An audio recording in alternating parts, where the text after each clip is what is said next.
நம்மாழ்வார் அருளிச் செய்த திருவாய்மொழி 2ஆம் பத்து 6ஆம் பதிகத்தின் சுருக்கமாக மணவாள மாமுனிகள் அருளிச் செய்த திருவாய்மொழி நூற்றந்தாதி 16ஆம் பாசுரத்தை சேவிப்போம். வைகுந்தன் வந்து கலந்ததற்பின் வாழ்மாறன் செய்கின்ற நைச்சியத்தை சிந்தித்து நைகின்ற தன்மை தனை கண்டு உன்னைத்தான் விடேன் என்றுரைக்க வன்மையடைந்தான் கேசவன் என்று பாடுகிறார்.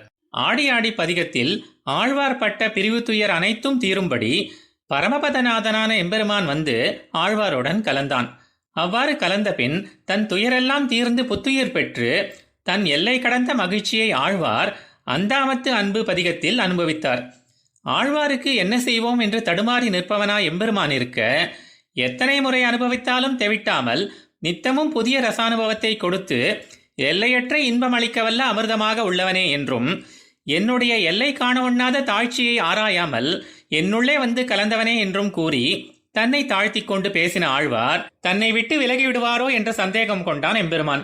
இவ்விதம் தன்னை குறித்து விசாரம் பண்ணி எம்பெருமான் சிதிலமாகிறதை உணர்ந்த ஆழ்வார், பிரானே, நான் உன்னை பிடித்தபடி சாமானியம் அன்று, சிக்கனவே பிடித்தேன், இனி விடமாட்டேன், எனவே கவலைப்பட வேணாம் என்று கூறி தேற்றுகிறார் வைகுந்தா என்னும் இந்த பதிகத்திலே.